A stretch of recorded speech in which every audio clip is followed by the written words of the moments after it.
Hallo meine Lieben und herzlich willkommen zu meinem Häkelkanal Ellie Handmade. Im heutigen Video häkle ich mit euch zusammen ein ovalen Körbchen in Muster Gänsefüßchen.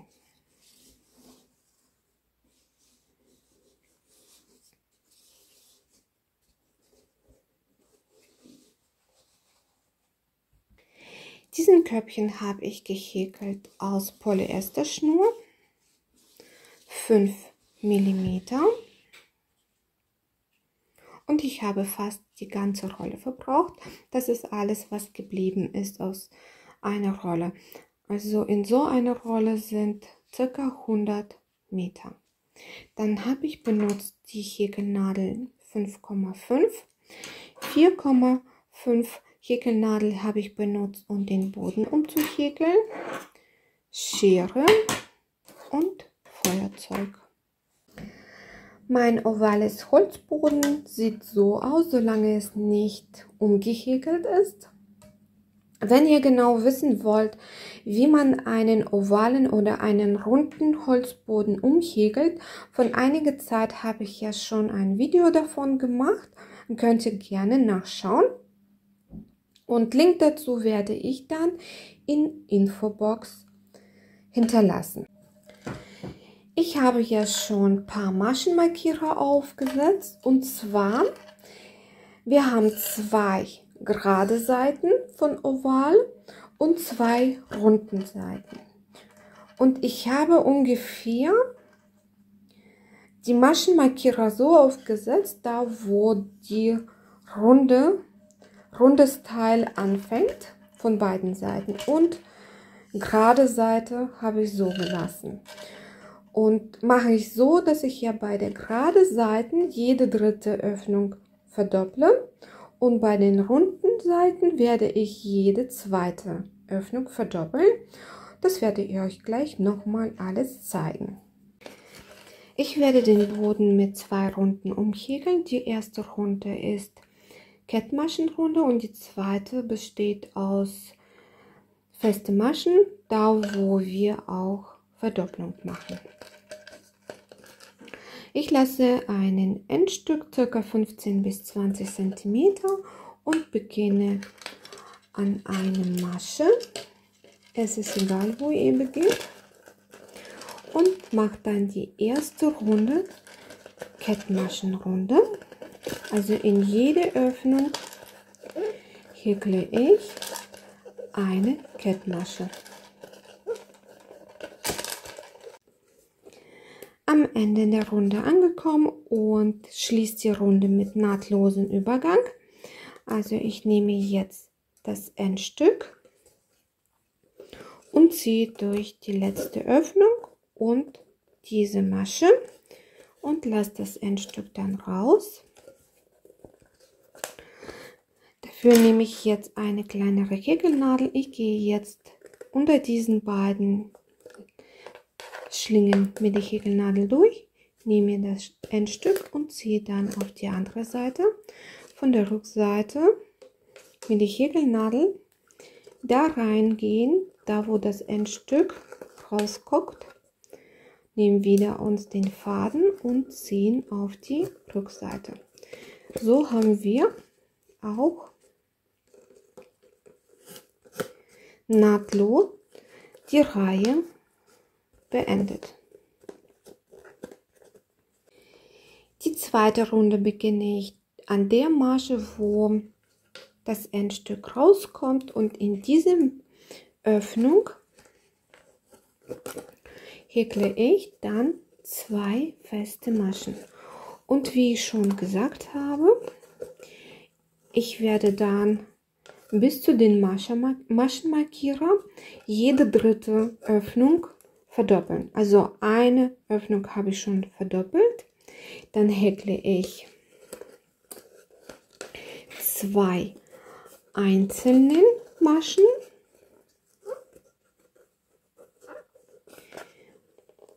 und die nächste Öffnung verdoppeln.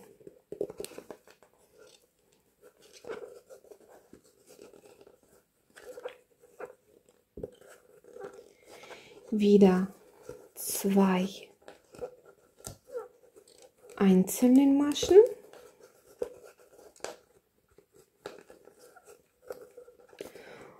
und die nächste wird verdoppelt.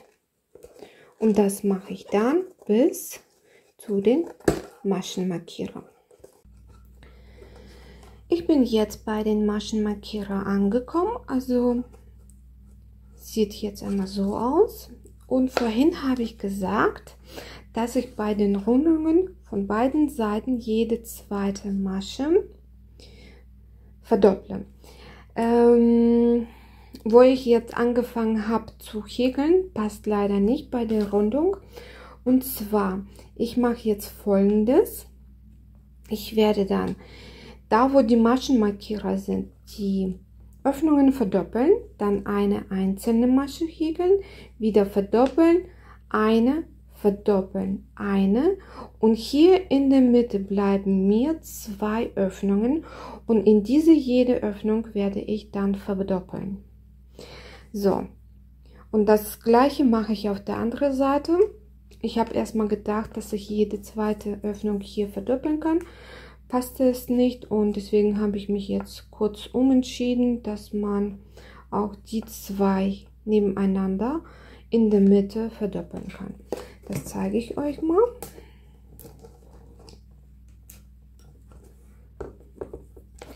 So, diese Öffnung wird dann verdoppelt.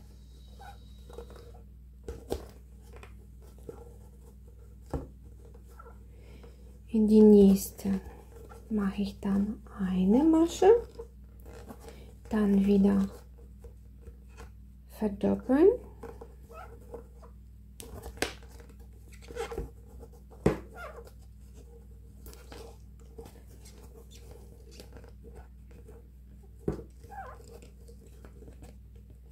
eine Masche, verdoppeln und noch eine Masche.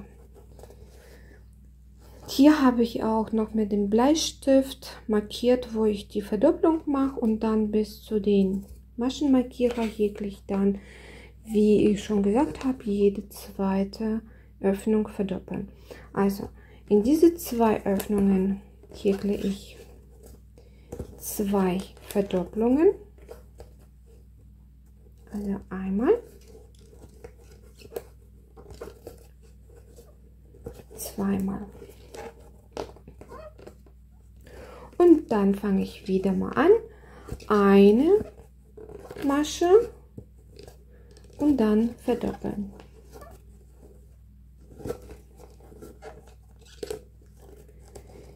Wieder eine Masche und verdoppeln.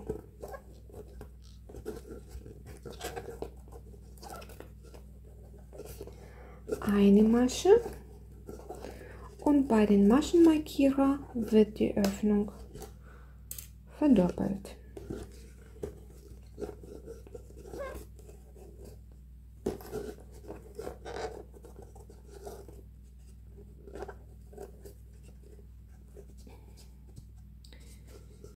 Und bei der geraden Seite häkle ich wieder jede dritte Masche verdoppeln bis zu den Maschenmarkierer. Also ich fange mit 2 einzelnen Maschen, dann verdoppeln.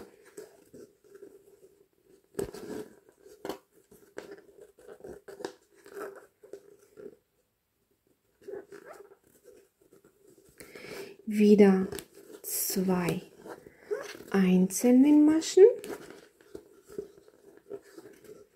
und verdoppeln.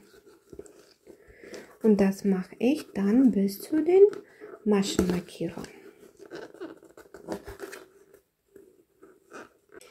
Bei den Maschenmarkierern angekommen und hier mache ich dann wieder verdoppeln, eine Masche verdoppeln, eine Masche verdoppeln, eine Masche und hier in der Mitte wieder 2 Öffnungen verdoppeln, wie auf diese Seite. Diese 2 Öffnungen habe ich auch mit dem Bleistift markiert und wenn man das umhäkelt, sieht man nicht. Also diese Öffnung wird verdoppelt. Eine Masche. Verdoppeln.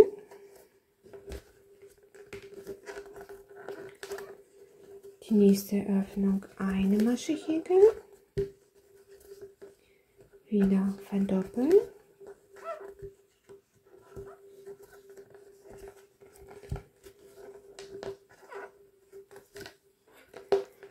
Eine Masche.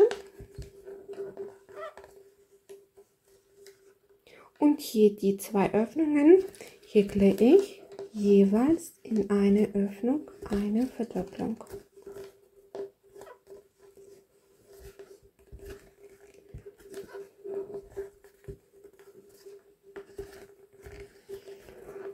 Und ab der nächsten Öffnung häkle ich eine Masche verdoppeln bis zu den Maschenmarkierer und am Ende bleiben mir 2 einzelnen Maschen. Bin jetzt bei der letzten Öffnung angekommen und hier häkle ich die letzte Masche und beende die ein wenig anders, weil ich mit dem Endstück nahtlosen Übergang mache. Ich nehme dafür das Endstück und ziehe durch die beiden Schlingen das Endstück durch. Jetzt zwischen der ersten und zweiten Masche mit der Häkelnadel unter durchgehen, Endstück nehmen und auf die Rückseite ziehen. Von der Rückseite gehe ich bei der letzten Masche unter diesen beiden Schlingen, hole mir das Endstück und ziehe auf die Rückseite. Jetzt habe ich die Runde mit nahtlosen Übergang beendet. Der Boden ist jetzt umgehäkelt und wir können mit dem Muster anfangen. Bevor wir das tun, müssen wir erstmal alle Maschen durchzählen, weil bei der Gänsefüßchen Muster muss man eine gerade Zahl sein. Bei mir sind das 80 feste Maschen geworden. Falls bei euch nicht der Fall ist und ihr habt eine Masche weniger oder eine Masche mehr, könnt ihr eine zusätzliche Masche dann am Ende dazu häkeln oder da, wo es ihr haben wollt. Das ist natürlich auch euch überlassen und wir beginnen jetzt mit den Mustern. Wir häkeln die erste Reihe von den Mustern. Hier könnt ihr sehen, ist die Kette entstanden. Wir werden mit der Häkelnadel an der hinteren Lasche von dieser Kette unter durchgehen und auf der Rückseite sind ja solche Schlingen entstanden. Also, wir gehen mit der Häkelnadel unter diese Lasche und nehmen auch noch die Schlinge dazu. Wir gehen mit der Häkelnadel auch unter die Schlinge. Und so häkeln wir dann den Muster. Ich tausche jetzt allerdings meine Häkelnadel, nehme die Häkelnadel 5,5 und das Endstück werde ich ja gleich hier rein häkeln und beginne bei der Masche, da wo das Endstück rausguckt. Hier gehe ich an der hinteren Lasche unter diese Schlinge, hole mir den Faden und mache die erste feste Masche. In die gleiche Einstichstelle mache ich noch eine feste Masche dazu. Dann lasse ich eine Masche aus und mache bei der nächsten wieder an der hinteren Lasche unter der Schlinge, lege das Endstück hier auch oben drauf und mache dann die nächste feste Masche und in die gleiche Einstichstelle mache ich noch eine feste Masche dazu. Dann lasse ich wieder eine Masche aus, an der hinteren Lasche unter der Schlinge gehen und eine feste Masche häkeln, gleiche Einstichstelle noch eine feste Masche dazu häkeln. Und das mache ich die ganze Runde.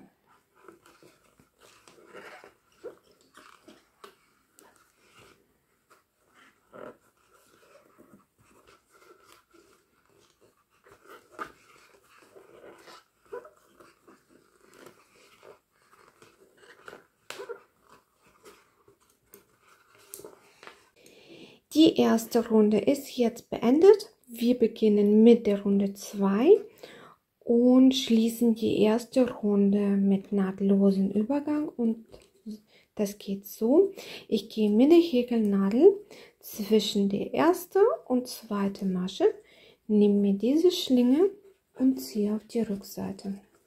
Ich mache die Schlinge nicht zu schlapp, also nicht zu groß und nicht zu klein. Dann nehme ich jetzt mir die Häkelnadel raus und beginne die zweite Runde. Hier ist die erste Masche, hier ist die zweite Masche. An der linkeren Seite von der zweiten Masche nehmen wir die Häkelnadel unterdurch, gehen dann mit der Häkelnadel in die Öffnung und holen uns Arbeitsfaden. Dann diese Schlinge, die entstanden ist, packen wir auf die Häkelnadel drauf und beenden dann die feste Masche.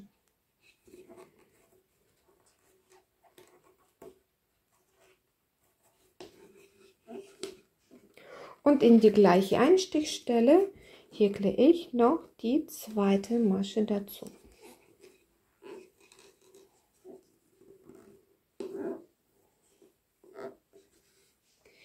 Wir lassen jetzt eine Masche aus, in die nächste Masche, an diese Schlinge unterdurch gehen, in die Öffnung, Faden holen und häkeln uns eine feste Masche. In die gleiche Einstichstelle machen wir noch eine Masche dazu. Dann wieder eine Masche auslassen, in die nächste Masche häkeln wir wieder 2 feste Maschen. Und nochmal eine Masche auslassen und dann 2 feste Maschen häkeln. Und so machen wir dann bis Ende dieser Runde.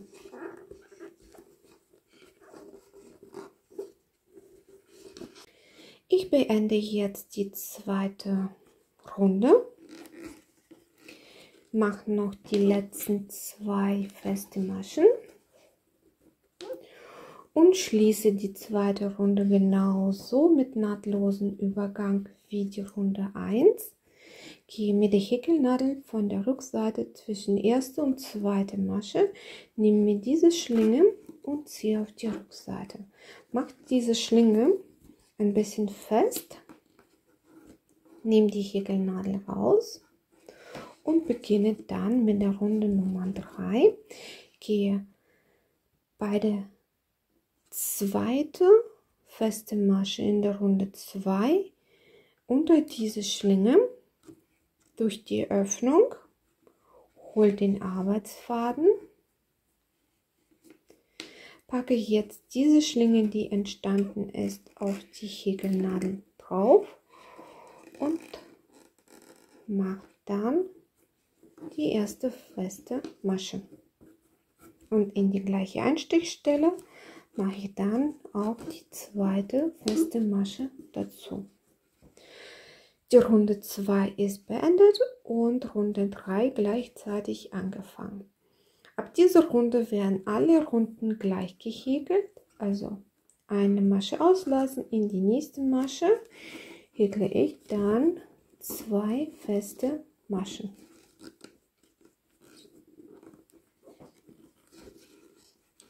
Also wieder eine Masche auslassen, in die nächste Masche 2 feste Maschen häkeln.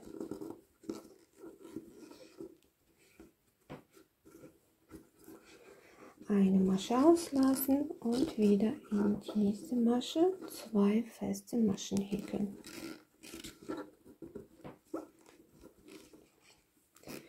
So machen wir dann die Runde 3 zu Ende, beginnen mit der Runde 4 und so weiter, und ihr macht dann in eure beliebige Höhe, und am Ende werde ich euch zeigen, wie viele Runden habe ich gemacht, und wir machen dann die letzte Runde mit Kettmaschen. Also dann häkelt ihr weiter in eure gewünschte Höhe. Ich habe jetzt meine Höhe erreicht und das sind insgesamt 6 Runden. Und ich mache jetzt die letzte Runde mit Kettmasche, und diese Runde beende ich ein wenig anders. Ich ziehe am Faden so ungefähr eine Schlinge. Dann, wie gehabt, zwischen erste und zweite Masche nehme ich jetzt diesen Faden und ziehe auf die Rückseite. Jetzt ist hier auf der Rückseite so eine Schlinge entstanden, und durch diese Schlinge mache ich diesen Körbchen einmal durch. So, auf der linken Seite sind ja diese 2 Schlingen und auf der rechten Seite ist der Arbeitsfaden. Ich halte jetzt die Stelle, wo hier die Verbindung ist, ein wenig fest und ziehe an den rechten Faden, also am Arbeitsfaden. So schließt man auch diese Schlinge zu. Ich schließe die so weit, dass so ein Knoten hier entsteht. So könnt ihr sehen auf der Rückseite. Und dann ziehe ich nochmal an den Arbeitsfaden, aber jetzt von der linken Seite, und halte auch diese Stelle fest, dass das mir hier nicht aufgeht. So habe ich jetzt die Runde mit nahtlosen Übergang ein wenig anders abgeschlossen. Ich mache jetzt dann die letzte Runde, und zwar mit Kettmaschen. Gehe jetzt in diese Öffnung mit der Häkelnadel rein, hole mir den Faden und mache dann so die erste Kette. Und dann in jede Öffnung häkle ich dann eine Kettmasche.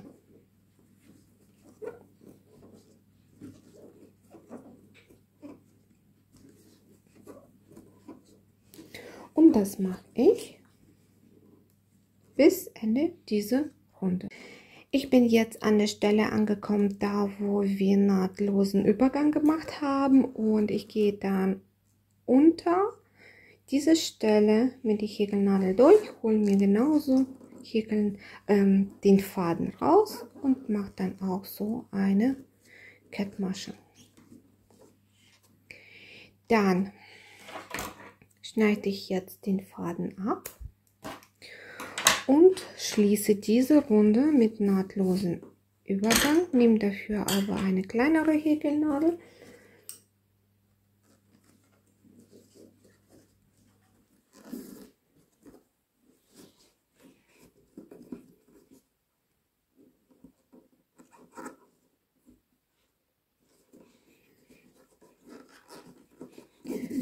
Und auf der Rückseite wird dann dieser Endstück versteckt. Ja, der Körbchen ist jetzt fertig. Ich habe hier das Endstück versteckt. So sieht jetzt der Körbchen aus. Von meiner Seite war das schon. Ich hoffe, dass mein Video euch gefallen hat. und ihr so einen Körbchen nachhäkeln könnt. Wünsche ich euch dabei dann auch viel Spaß. Tschüss und bis zum nächsten Mal.